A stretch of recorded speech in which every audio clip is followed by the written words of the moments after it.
무엇 때문이라 말씀드릴까요? 라는 제목으로 오늘 본문의 말씀을 함께 나누며 은혜를 받고자 합니다. 시간이 참 빠르다라는 느낌이 있습니다. 나이 한 살 한 살 먹을수록 그 빠름은 더 피부로 와닿는 것 같습니다. 여러분은 어떠신지요? 시간이라는 것은 기다리는 사람에게는 너무나 더디고 두려워하는 사람에게는 너무나 빠르고 슬퍼하는 사람에게는 너무 길고 기뻐하는 사람에게는 너무 짧죠. 사랑하는 이들에게는 시간은 아무것도 아니죠. 시간을 초월하지 않습니까? 요즘 여러분들은 시간에 대해서 어떻게 느끼고 사십니까? 중요한 거는요, 우리 모두의 시간이 흘러가고 있다는 거예요. 누구도 예외 없이. 그리고 더 중요한 것은 주님의 시간이 가까이 오고 있다는 거죠. 자, 오늘 우리가 마태복음 13장에 나오는 비유, 마지막 비유가 되겠습니다. 7번째, 8번째 비유입니다. 이 마태복음 13장을 천국을 이야기하는 천국장이라고 말하죠. 천국 비유의 장입니다. 천국이라는 게 뭡니까? 문자적으로는 우리 예수님이 다스리는 나라입니다. 나라라면 영토가 있어야죠. 어떤 나라, 어떤 영토를 다스린다는 것입니까?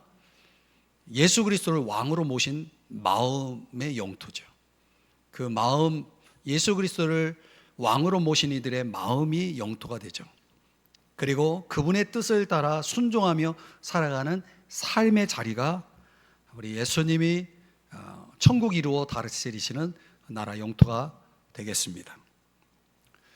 지금 우리가 살아가는 이 세상을 볼 때 역사도 현실도 우리 개개인의 삶도 사실 그분이 다스리고 있고 일하고 계시죠. 그런데 말입니다, 가만히 세상을 들여다보면 왜 이렇게 세상에는 많은 모순과 부조리가 가득할까요? 왜 여전히 이렇게 예수 믿는 사람들은 세상에 가득할까요? 교회라고 하는 곳에도 가면은 왜 이렇게 아픔과 갈등이 많을까요? 여기에 대한 답을 간단히 말하는 것은 쉽지 않습니다. 그런데 오늘 본문, 오늘도 두 개의 비유가 등장하는데 이 비유가 그 해답에 대한 힌트를 우리에게 제공해 준다는 것입니다. 오늘의 비유는 그물 비유, 곡간 비유 이렇게 읽었습니다. 이 비유 속에서 세상에 복음을 전한다는 것, 세상에 복음을 전한다는 것이 세상을 변화시키는, 영어로는 컨버트라고 하는 단어를 쓰는데 이 세상을 컨버트하는 데 목적이 있기보다는 오늘의 이 비유는 세상을 변화시킨다는 차원의 목적보다는 세상에 있는 고기들을 끌어모은다라는 개념을 사용하고 있습니다.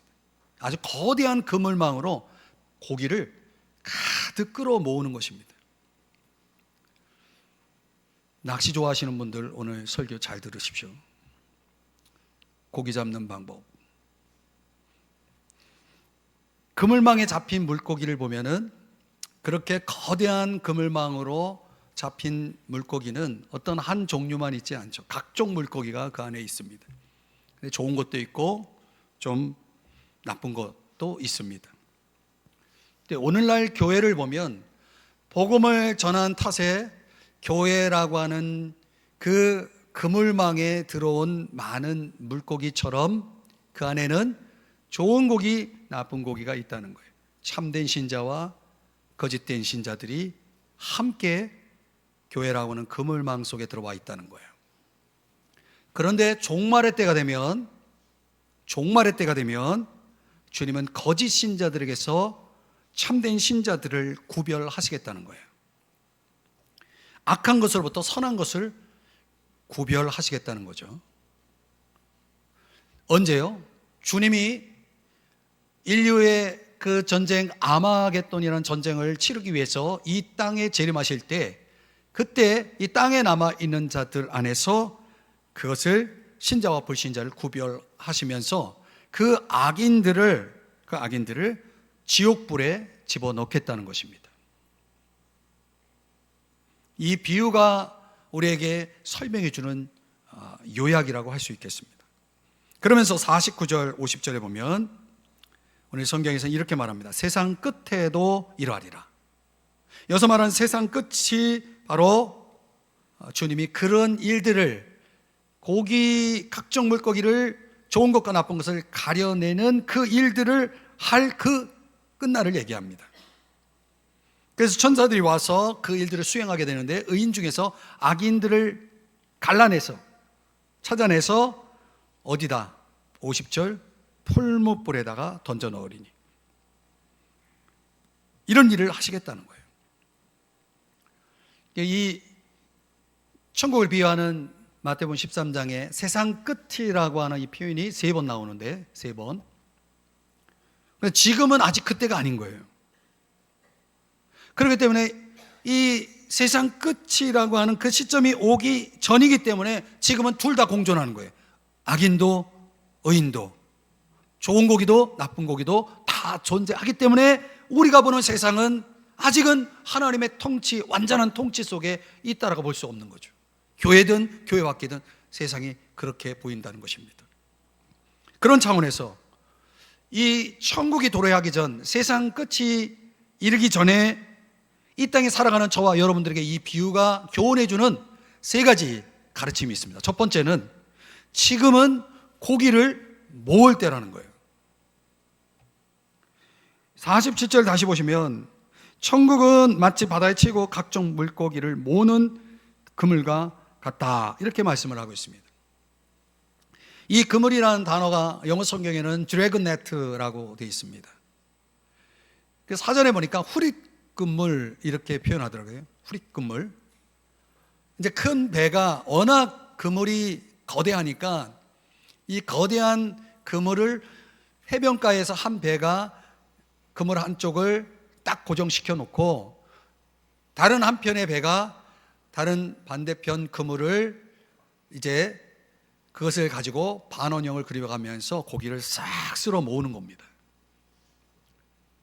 한번 실습을 한번 해볼까요? 그렇게 싹 모을 때 그 다량의 물고기가 이제 그 그물 속에 끌어당겨서 이제 그 모리에 의해서 대어획량을 얻게 되는 것입니다. 이걸 종말에 비유하면서 복음의 추수로 지금 설명하고 있는 거죠.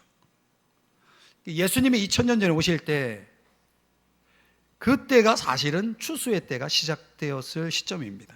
그래서 요한복음 4장 35절에 보면 추수의 때가 이르겠다 하지 아니하느냐라고 하면서 너희 눈을 들어 밭을 보라 휘어져 추수하게 되었다. 추수 때가 됐다는 거죠.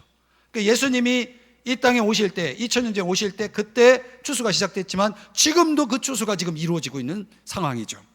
그런데 예수님이 제자들에게 이렇게 말씀했습니다. 마태복음 9장 37절 38절 보니까 추수할 게 너무 많다는 거예요. 너무 많아요. 그런데 문제는 그 추수할 일꾼들이 부족하다는 거예요. 그래서 그 일꾼들을 보내달라고 기도하라고 말씀을 하고 있습니다. 그러니까 추수의 일꾼들이 할 일이 뭐냐? 누가복음 14장 23절에 보면 그 마태복음의 말씀을 이어서 이 말씀을 연결해 보면 추수할 일꾼들 보내주소서라는 그 기도가 요 일을 하라고, 뭘 해요? 사람을 강권하여 데려다가 내 집을 뭐해라? 채우라, 이렇게 말하는 겁니다. 이 강권이라고 하는 단어는 강요라고 하는 뜻이 아닙니다. 세상에 여러분 강요해가지고 누가 신앙생활을 시작할 사람이 있겠습니까? 여러분의 가족도 여러분이 강요한다고 되겠습니까? 자녀들도? 천만의 말씀이죠. 그런 시대가 아니죠, 이제는. 그러니까 여기서 말하는 이 강권이라고 하는 이 표현은 그들을 아버지 집에 교회로 이렇게 인도하기 위한 호소라고도 할 수 있겠습니다. 호소. 이 표현이 참 좋은 것 같아요. 최선을 다해서 그 상대방의 인격을 향해서 제발 한 번 좀 가달라고, 제발 믿음 생활 하자고 호소를 하는 것입니다. 그 상대방의 지식과 감정과 그리고 의지를 향해서 호소하는 것입니다. 왜 이렇게 호소를 해야 되느냐, 왜 이렇게 집에 채워야 되느냐라고 하는 것을 요한복음 14장 2절에서 뭐라고 말씀하냐면 거할 곳이 많기 때문이다. 그러니까 예수님이 천국이라고 하는 그 자리를 아주 충분하게 마련해 놓고 사람들 거기 채우기를 원하는 거예요. 자리가 많으니까. 우리 교회도 자리가 많지 않습니까? 그 빈자리를 다 채우라고 이만큼 자리가 있는 거거든요. 그러니까 최선을 다해서 주님이 원하시는 그 풍성함을, 충만함을 채우는 일을 위해서 최선을 다해서 사람들을 인도하라는 그런 얘기죠. 영국의 유명한 목사였던 리처드 백스터가 이런 말을 했습니다. 당신이 무엇을 하든 다른 사람이 당신의 진실성을 보게 하십시오. 이게 중요하거든요. 사람이 진실함을 보면 마음이 열리거든요. 그러면서 우리 자신이 깨어 일어나 주의 일을 하며 우리 형제에게 복음을 전하십시오. 그리고 저들을 불 밖으로 끌어냅시다. 여기서 말하는 불은 지옥불을 얘기합니다. 그걸 끌어내자는 거예요. 왜 이런 말씀을 하고 있습니까? 모든 사람들은 바로 이 복음이라는 말씀을 필요로 하기 때문인 거죠. 여러분, 선한 사람에게도 악한 사람에게도 어린이들에게도 어른들에게도 이 주님의 복음의 말씀은 다 필요한 겁니다. 세상에 성공한 사람, 실패한 사람, 병든 사람, 건강한 사람 다 필요합니다. 남자, 여자 다 필요합니다. 재산의 다소를 신분의 고하를 막론하고 지식의 유무를 막론하고 모든 사람이 다 이 복음의 말씀이 필요하다는 겁니다. 왜 그러냐면 모든 사람에게 죽음이 있기 때문입니다. 모든 사람에게 죽음이 있기 때문입니다. 여러분, 사람이 죽으면 구원이 없습니다. 죽은 다음에는 구원이 없습니다. 돌아가신 분을 위해서 뭘 한다는 건 아무 의미가 없는 겁니다. 그래서 사람이 한 번 죽으면 구원이 없고 심판만 있습니다. 그래서 예수를 믿지 않고 죽으면, 돌아가시면 그분은 음부에 가서 기다리다가 백보자 심판 때에 부름을 받고 주님 앞에 나와서 심판을 받아서 지옥불에 들어가는 겁니다. 이게 성경이 말하는 복음입니다. 그렇기 때문에 모든 사람은 살아생전에 반드시 회개를 해야 됩니다. 반드시 회개를 해야 됩니다. 어떤 것을 회개해야 되냐면 예수를 믿지 않는 죄를 회개해야 됩니다. 성경은 모든 죄 중에 가장 큰 죄가 예수 믿지 않는 죄입니다. 왜냐하면 우리 주님은 모든 죄를 용서하십니다. 그러나 예수 믿지 않는 죄는 용서할 수 없습니다. 여러분, 사람이 지옥 가는 것은 죄가 많아서 가는 게 아닙니다. 왜냐하면 모든 사람이 죄를 범했기 때문에 하나님 앞에서는 죄는 경중이 없습니다. 다 죄는 죄인인 겁니다.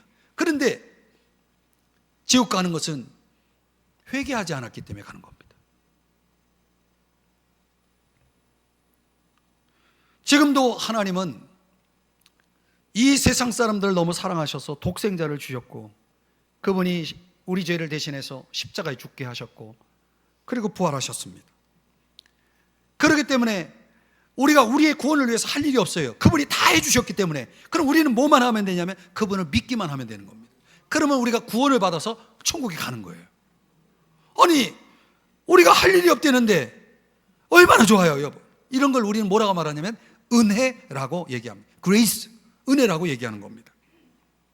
그러니까 주님은 그 은혜를 통해서 그들을 다 아버지 집에, 천국에 채우기를 원해서 집을, 거할 곳을 많이 마련해 놨다는 거예요.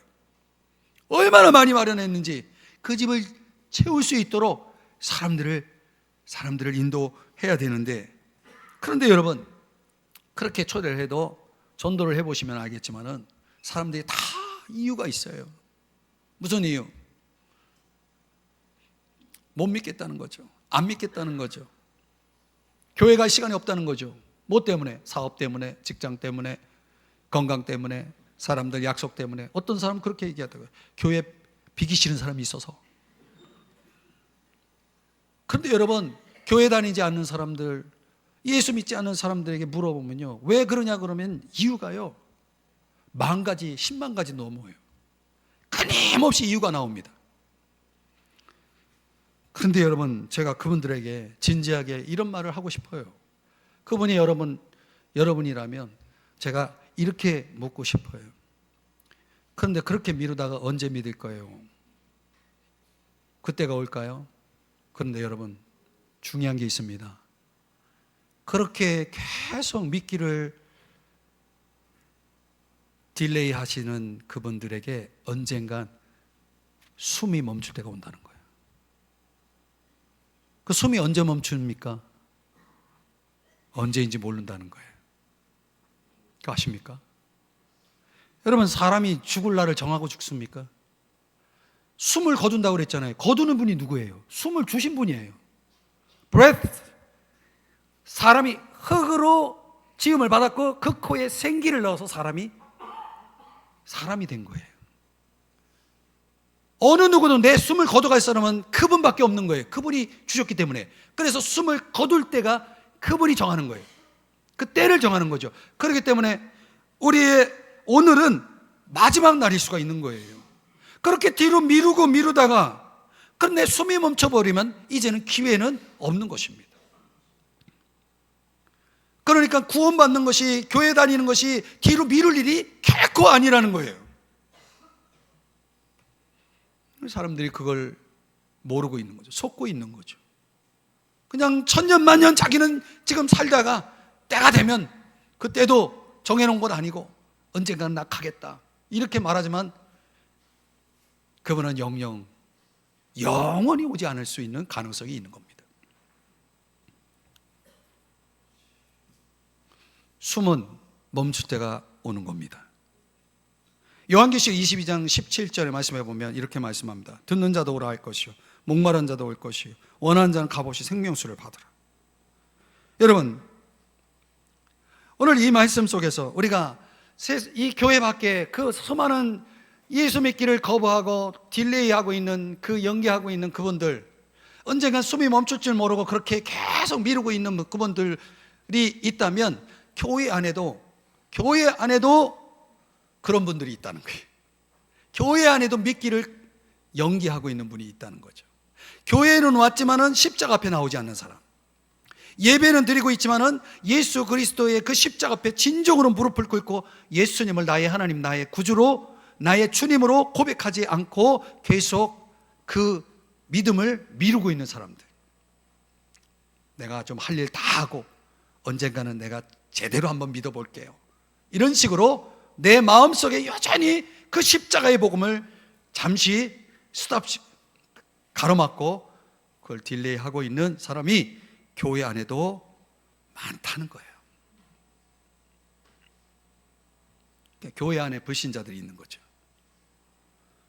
어느 주일학교 어린아이가 죽음을 맞이하게 됐습니다.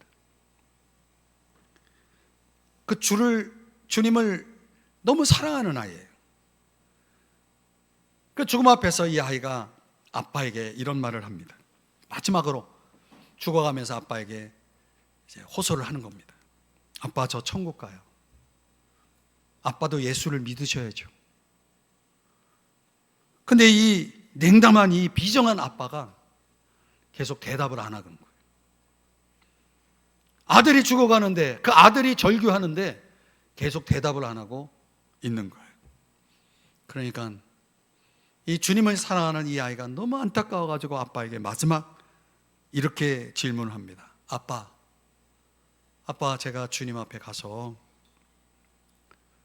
아빠가 왜 예수를 안 믿었냐고 뭐라고 말씀드릴까요? 이렇게 아빠에게 마지막 질문을 던졌다는 얘기입니다. 여러분, 그렇습니다. 오늘 우리에게 그런 심정이 있을 수 있죠.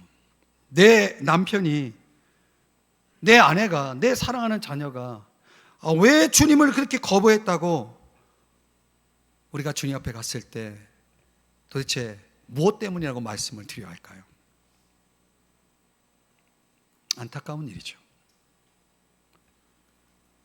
그래서 우리가 알아야 할 일은 뭐냐면, 두 번째로 세상 끝이 온다는 거야. 그리고 고기를 구분할 때가 된다는 거죠. 48절 49절에 보면 그물에 고기가 가득했을 때 어부들은 당연히 물가로 그 고기를 끌어다가 이제 좋은 고기 그릇에 담고, 못된 고기, 이것은 레위기 11장에 나오는 유대인들이 먹지 말아야 될 고기들이 있어요. 물고기들이 있어요. 그 레위기법에 따라서 부정한 것이라고 해서 그거를 버립니다. 그 작업을 한다는 거예요. 이게 세상 마지막 날에 주님이 천사들을 명령하여 의인과 악인을 그렇게 분류하겠다는 거죠. 결과가 뭐냐? 50절에서 이렇게 말씀하죠. 풀무불에 던져 넣으리니. 이 풀무불이라고 하는 것은 이 지옥을 가장 직설적으로 설명해 주는 은유라고 할 수 있겠습니다. 실제로 이 어부들이 부정한 고기, 나쁜 고기를 잡았어도 불 속에 집어넣지 않고 그냥 버리는 행위를 했기 때문에 이건 은유입니다. 그러나 예수님이 이 비유의 내용을 통해서 가르치고자 하는 핵심은 뭐냐면, 이 풀무불은 영원히 꺼지지 않은 지옥불을 가리킵니다. 악인의 처소가 거기가 될 거라는 것을 말씀하고 있는 것입니다. 그렇기 때문에 여기 그런 표현이 나오죠. 울며 이를 갈리라 그랬어요. 이게 뭐냐면 슬픔과 후회와 고통을 의미하는 표현입니다. 반면에 좋은 고기들은 하나님의 자녀들, 천국 백성들을 당연히 영원한 천국에서 해와 같이 빛나겠죠. 43절의 말씀처럼 아버지 나라, 저 하늘나라 천국에서 해와 같이 영원히 빛나면서 살게 되어지는 것입니다. 여러분, 이런 이야기가 있습니다. 2차 세계대전 그 막바지에 연합군의 프랑스 노르망디 상륙작전이 진행될 직전에 있었던 실화입니다. 이제 미국 병사들이 주님 앞에 군목에게 가가지고 이제 기도를 부탁할 때 한 병사가 이렇게 군목에게 질문했다는 거예요. 군목님은 지옥의 존재를 믿습니까? 군목이니까 당연히 예스라고 나올 줄 알았는데 망설임도 없이 자기는 지옥을 믿지 않는다고 그랬다는 거예요. 여러분, 목사라고 다 성경을 믿는 게 아닙니다. 요즘 희한한 목사들도 많습니다.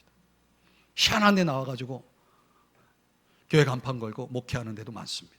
이단들도 많고. 이 군목도 뭔가 신학을 잘못 공부한 사람이죠. 지옥을 안 믿는 겁니다. 그러니까 이 병사가 군목에게 이렇게 말했습니다. 우리가 당신을 잘못 찾아왔군요. 기도받으러 왔는데 내 생각엔 당신은 군목직을 사임하는 게 옳은 것 같습니다. 군목이 깜짝 놀라서 왜죠? 그랬더니 하는 말이, 그 병사가 이렇게 얘기합니다. 지옥이 없다면 당신 같은 군목의 역할이 필요 없을 거고, 지옥이 있다면 지옥을 안 믿는 당신이 우리를 지옥에서 건져낸 구원의 길을 알려줄 리가 없으니 말이죠. 그렇죠? 여러분, 불행한 사실은 뭐냐면 세상 사람들 붙잡아 놓고, 여러분들이 아는 지인 붙잡아 놓고 얘기해 보세요. 천국 지옥이 있냐고 물어보면 뭐라 그래요? 그런 게 어딨냐고 그러죠. 제가 전도하면서 제일 많이 들은 얘기가 뭐예요? 가봤냐고 나보고. 그 가능성을 50대 50으로 놓고 봤을 때, 예를 들어서 그렇게 설명한다고 해도 만약 없으면 그만이고 만약 있다면 어떻게 할 거예요? 그래서 제가 그렇게 얘기해요. 전도하다가 그냥 만약 50대, 확률이라는 건 50대 50 아니냐, 만약에 50이 있다라는 것에 그게 사실이라면 당신 거기 가서 지옥 가야 하지 않겠느냐, 이렇게 얘기를 하죠. 우리 주님은 천국에 이렇게 많은 자리를 마련하고 초대했지만은 지옥의 초대에 응하는 사람들이 허다하다는 거죠. 허다해요. 철로 역정 존 번연의 작품에 보면은 이 무지, 이그노런스라고 하는 인물이 등장하는데, 그는 어떤 사람이냐면 성경 말씀대로 믿지 않는 사람. 그러니까 자기 마음을 믿고 자기 마음의 선함을 믿으면 그냥 선하게 착하게 살면 다 가는 거지, 그렇게 생각하는 사람입니다. 그래서 이 주인공 크리스찬이 그에게 이 말씀을 들려줍니다. 잠언 28장 26절 한번 다 같이 읽어보겠습니다. 시작. 자기의 마음을 믿는 자는 미련한 자, 지혜롭게 행하는 자는 구원을 얻을 자니라. 아멘. 이런 사람 되게 많아요, 여러분. 야, 뭘 교회 가서 그런 걸 믿냐? 내 마음을 믿지. 자기 마음을 믿고 살아가는 사람. 제가 또 많이 만난 사람 중에 이런 사람이 있어요. 난 주목을 믿는단 말이에요. 야, 내 주목을 믿지 뭐 그런 걸 뭐하러 믿냐고, 이렇게 말하는 사람 많이 만났어요. 근데 여러분, 이 마음을 믿는 사람 성경이 뭐라고 말하냐면 미련하다라고 얘기해요. 왜 미련한지를 예레미야 17장 9절에 답을 주고 있습니다. 사람의 마음이 어떤 마음인지를 성경은 이렇게 설명해 줍니다. 무엇보다도 거짓되고 부패한 것, 이게 인간의 마음이라는 거예요. 그런 마음을 믿고 사니 당연히 미련하지 않겠습니까? 여러분, 이 무지는 결국 죽음의 강을 건넜습니다. 건너편에 도착은 했어요. 왜? 죽음이라는 건 다 찾아오니까. 죽음의 강을 건넜는데 거기에 영원한 도성에 들어갈 믿음 증명서를 갖고 있냐고 묻는 거예요. 그 문지기가 아무리 찾아도 증명서가 없으니까 아무 대답을 못하는 거예요. 그래서 왕이 저 사람이 손발을 묶어서 지옥불에 던져라, 그래서 던져집니다. 여러분, 천국 입구에는요 지옥으로 가는 다른 길이 있었던 겁니다. 오늘 우리가 생각해 볼 때 여러분도 마찬가지예요. 믿음 증명서를 준비하고 있어야 되는 거예요. 내가 분명히 이 주머니에다가 넣어놨는데 이게 없어졌다, 소용없어요. 없으면 없는 거예요. 지금은 복음이 온갖 종류의 사람들에게 전파되고 있습니다. 그러나 세상 끝에는 물고기를 구분합니다. 좋은 것과 나쁜 것을 구분합니다. 신자, 불신자를 구분합니다. 인생의 마지막 종착역은 내가 정하는 겁니다. 내가 어느 역으로 갈지, 천국역으로 갈지 지옥역으로 갈지는 내가 결정하는 겁니다. 누구도 해줄 수 없습니다. 여러분, 그 천국으로 가는 여행은 이 땅에서 시작하기 때문에 이 땅에서만 준비할 수 있는 겁니다. 그 티켓을 이 땅에서만 준비할 수 있다는 거예요. 여러분, 성경에서 가장 가슴 아픈 이야기가 나오는데 그게 부자 나사로의 이야기입니다. 부자가 음부에 갔습니다. 지옥에 갔습니다. 거기 가서 뒤늦게 깨달은 게 뭔지 아십니까? 빨리 사람을 우리 집에 보내가지고 우리 형제들에게 이 지옥에 오지 않도록 전도해달라고 부탁을 합니다. 그러나 버스는 지나갔습니다. 되돌릴 수 없습니다. 소용이 없습니다. 왜냐하면 준비는 땅에서 해야 되는 겁니다. 각자 해야 되는 겁니다. 오늘 우리는 이 하나님의 영원한 생명 구주 예수 그리스도를 발견하지 못하고 믿지 못해서 결국은 그런 자녀들이, 그런 가족들이, 그런 후손들이 당해야 할 이 끝없는 후에 영원한 고통의 그 외침을 우리가 기억할 수 있어야 되는 거죠. 오늘 저와 여러분이 주님 앞에서 그 천국 입구에서 믿음 증명서를 확실하게 소유하고 있는지를 여러분 스스로가 준비하고 있어야 되는 겁니다. 너희가 믿음 안에 있는가를 시험하고 확증하라고 그랬거든요. 그러니까 이거는 내가 그 증명서를 가지고 있는지 없는지는 누구도 몰라요. 목사도 몰라요. 가족도 몰라요. 나만 알아요. 그러니 여러분이 확실하게 그 증명서를 준비하셔야 되지 않겠습니까? 그럼 여러분의 가족들도 마찬가지예요. 여러분 불 속으로 들어가는데 가족이 불 속으로 들어간다고 생각해 보세요. 그러면 그걸 보고도 가만히 있어요? 그 가족이 아니죠. 리처드 백스터 그 목사님이 한 말처럼 불에서 꺼내 줘야죠. 그 일을 여러분이 하고 계셔야 되는 겁니다.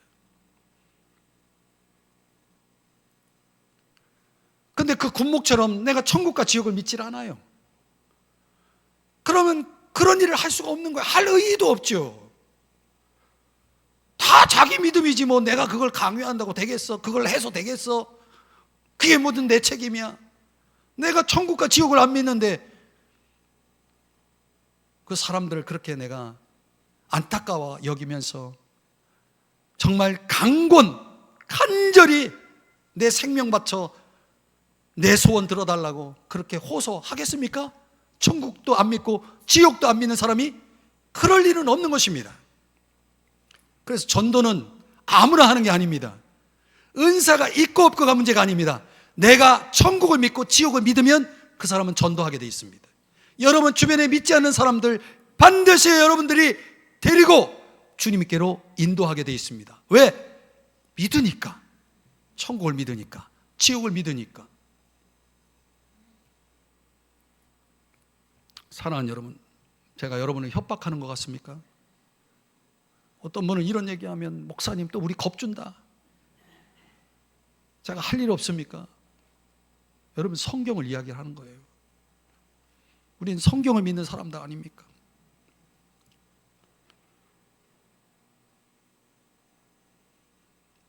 항상 이런 얘기할 때마다 제 가슴이 먹먹합니다. 셋째로, 지금은 천국 제자로 살아야 될 때입니다. 51절 말씀에 이제 모든 비유를 마치고 예수님께서 제자들에게 야 이해가 되냐? 그랬더니 제자들이 네 그러는 거예요. 그러나 사실은 이 제자들은 아무것도 이해하지 못하고 있었어요. 그래서 따로 예수님을 찾아와서 과외를 합니다. 사실은 우리가 모르는데요, 좀 이게 무슨 뜻이에요? 가르쳐 주세요. 그럽니다. 그런 분들 있죠. 성역 공부하고 나서 목사님 이거 이렇게 가르쳐 줬는데 이게 도대체 뭐예요? 참 못 알아듣겠어요. 이렇게 질문하신 분이 있죠. 훌륭한 학생들입니다. 알지도 못하면서 아는 척하는 것보다는 모른다고 솔직히 인정하고 가르쳐 달라고 하는 사람이 그 사람이 훌륭한 학생입니다. 11절에 보니까 그런 말씀이 나옵니다. 천국의 비밀을 아는 것이 너희에게는 허락되었으나. 주님은요, 예수 믿는 사람들, 주님의 제자된 사람들에게 이런 특권을 주십니다. 배움의 특권, 알림의 특권을 주시고 그 특권 속에는 항상 뭐가 따라오냐면 책임이라는 것이 따라옵니다. 그럼 내가 알았기 때문에, 들었기 때문에 나는 다 됐다, 이게 아닙니다. 여러분, 여러분이 하나님의 말씀을 듣고 배우는 이유는 내 지식을 채우기 위함이 아니라 그렇게 살기 위해서, 그렇게 살기 위해서 우리가 신앙생활을 하는 거예요. 지금 여러분들이 교양 강좌를 듣고 있는 게 아닙니다. 상식을 채우기 위해서 여러분들이 이 자리에 계시는 게 결코 아닌 겁니다, 여러분. 그러려면은 저 김창욱이라는 유명한 강사 그런데 가가지고 세미나 듣는 게 낫습니다. 제가 우리는 하나님의 말씀을 듣고 배우고 있는데 그 안에서 중요한 건 주님이 우리에게 뭘 요구하냐면 책임을 요구하는 것입니다. 그러면서 52절에 이렇게 말씀합니다. 천국의 제자는 서기관마다 마치 새 것과 옛 것을 그 곳간에서 내오는 집주인과 같으니라. 이 비유기 때문에 어렵죠. 더 메시지라고는 성경 번역에서 아주 쉽게 이렇게 번역했습니다. 하나님 나라의 훈련을 잘 받은 학생은 마치 편의점 주인과 같다. 편의점 주인 뭔지 아시죠? 무엇이든 필요한 것이면 신상품이든 재고든 꼭 필요한 때에 척척 찾아낸다. 이거 주세요 그러면 척척 찾아내가지고 갖다 주잖아요. 우리가 그런 사람이 되어야 된다는 거예요. 천국의 보화를 척척 찾아내서 필요한 것을 필요한 사람에게 줄 수 있는 사람 되어야 된다는 거예요. 신앙생활은 그렇게 해야 되는 거예요. 그런 들어서 내 귀가 즐거우면 끝나는 게 아니라 내가 그거를 내 것으로 완전히 소화해가지고 그거를 필요로 하는 사람에게 나누어 주기까지 할 수 있어야 되는 거죠. 응용을 잘하는 것입니다. 그러려면 먼저는 내가 천국 복음을 깨달아야 됩니다. 잘 배워야 됩니다. 배움이라는 건 평생 과정입니다. 저도 성경을 알 만큼 아는 사람인데 아무리 공부를 해도 모르는 게 나와요. 여러분들 못지않게 저는 제 분야에서 이 성경을 연구하기 위해서 얼마나 많은 책들을 접하고 얼마나 많은 시간을 들이는지 몰라요. 그래도 모를 게 천지예요. 평생 배우는 겁니다. 조금 아는 걸 가지고 안다라고 생각하는 사람들은 죄송하지만 교만입니다.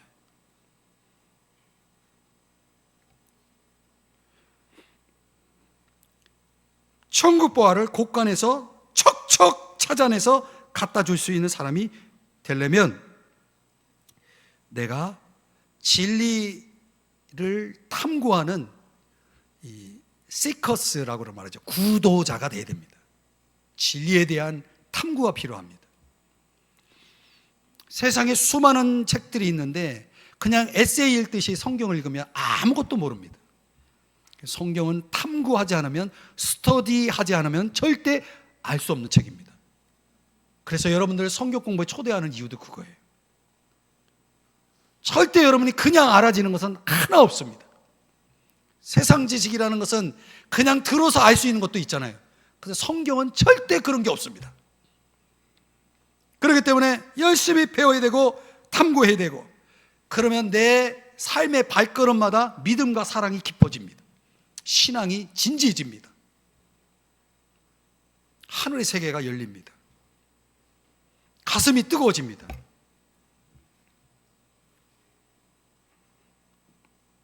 천국의 제자가 되는 서기관이 되라는 그 말씀은, 서기관은 배움을 강조하고 제자는 삶을 강조합니다. 그런데 성경은 두 가지를 다 강조합니다.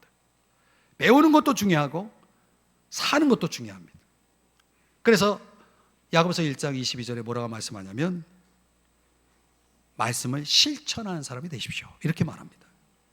실천하는 사람이 되십시오.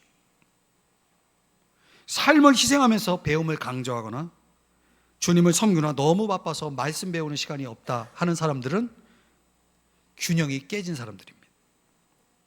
신앙생활 올바르지 않습니다. 모든 배우는 자는 제자가 되어야 되고 모든 제자는 배우는 자가 되어야 합니다. 진리를 지켜야 되고 진리를 딜리버를 할 수 있는, 나눌 수 있는 그런 사람이 되어야 됩니다. 사랑하는 여러분, 에스라 7장 10절에 보면 에스라라고 하는 사람이 그런 결심을 했다는 겁니다. 말씀을 열심히 공부하고 지키고 다른 사람들에게 나눠줘야지, 이런 결심을 하고 살았다는 거예요. 우리의 결심이 이런 결심이 되어야 되는 거죠. 마태복음 28장 20절에 보면 예수님이 제자들에게 가장 위대한 명령을 하나 내렸는데 그게 바로 뭐냐면 가르쳐 지키게 하라는 거예요. 지키게 하는 데까지. 이게 천국 복음을 맡은 저와 여러분의 기본 훈련입니다. 말씀을 정리합니다. 지금은 은혜의 때고 구원받을 때입니다. 그래서 기회가 아직도 열려 있습니다. 그래서 우리는 마치 배를 가지고 고기를 잡듯이 그냥 한두 마리 이렇게 낚시로 잡아채는 게 아니라 거대한 그물로 많은 고기를 한꺼번에 확 끌어 모으는 그런 엄청난 어부잡이를 하나님이 이제 저와 여러분에게 부탁하신 겁니다. 그러니까 지금은 기회가 있기 때문에 그렇게 할 수 있는 거예요. 그러나 세상 끝날이 옵니다. 심판의 날이 옵니다. 그때는 기회라는 문이 닫힙니다. 더 이상 할 수도 없습니다. 할 필요도 없습니다. 그렇기 때문에 그 전에 우리는 뭘 해야 되냐면 두 가지를 해야 되는 거예요. 좋은 고기가 되어 있어야 됩니다. 이걸 거듭났다라고 말합니다. 여러분이 성령으로 거듭나야 됩니다. 믿음 증명서는 바로 성령으로 거듭날 때 주어지는 증명서입니다. 면허증이 있어야 운전을 하는 것처럼 믿음 증명서가 있어야 천국 입성을 할 수 있기 때문에 그걸 준비해야 됩니다. 그래서 여러분의 마음의 구주가, 여러분의 예수님이 여러분 마음속에 들어와 계셔서 여러분에게 생명을 가져 들어오셨는지 항상 여러분들이 점검하셔야 됩니다. 거듭나면 천국이 여러분의 것이 되는 겁니다. 그리고 여러분들이 주님을 만날 때 그때 그냥 반갑다 이게 아니라 상을 받을 수 있어야 됩니다. 그 상을 받으려면 천국 제자로 살아야 됩니다. 주님을 기쁘시게 하는 삶을 살아야 됩니다. 시인 타고로가 말한 것처럼 내 주인이 내 인생의 문을 두드리는 그날에, 내 삶을 끝내게 하기 위해서 내 문을 두드리는 그날에 그는 이렇게 말합니다. 나는 내 주인 앞에 생명 가득한 그릇을 바치겠다라고 말합니다. 생명이 가득한 그릇, 여러분으로 인해서 누군가의 생명이 주님에게 드려질 수 있는 그 영광을 여러분이 거머쥐고 그 영광을 누릴 수 있어야 되는 것이고, 여러분이 주님 앞에 드린 생명 그릇 있습니까? 그런 사람이 그런 그릇에 담긴 생명이 있을 때 여러분은 영광스럽게 그날을 맞이하게 될 것입니다. 여러분에게 묻습니다. 여러분 생명이 있습니까? 하나님의 영적 생명이 여러분 안에 들어와 있습니까? 그 생명이 이루어지고 있습니까? 누구도 몰라요. 여러분이 알아요. 그 생명을 잘 간직하셔야 됩니다. 예수 그리스도와 함께. 그리고 여러분이 사랑하는 이들과 함께 주님 앞에 설 준비가 되어 있어야 되죠. 주님 앞에 설 준비. 그래야, 왜 너는 왔는데 너 그 가족 아무개는 안 왔냐? 그래 물을 때 여러분들이 대답할 말이 있어야죠. 무엇 때문이라고? 그 책임이 나에게 있기 때문에 우리가 그날을 준비해야 하는 것입니다. 주님의 시간이 다가오고 있기 때문입니다. 기도하겠습니다. 하나님 아버지, 주님의 날이 다가오고 있는데 주님 만날 준비되어 있는지 오늘 말씀을 통하여 함께 조명해 보았습니다. 주여, 하나님의 생명을 소유하고 믿음 증명서를 준비해서 천국 영원한 도성에 들어갈 준비가 되어 있는지 돌아봅니다. 사랑하시는 주님, 귀한 우리 성도들의 마음속에 믿음 주시고 거듭나게 하여 주시고 주님 만날 준비하여 천국 제자된 삶을 살다가 주님 앞에 생명 가득한 그릇을 갖다 드릴 수 있는 우리 모두가 되게 하옵소서. 감사드리며 예수님의 이름으로 기도드립니다. 아멘.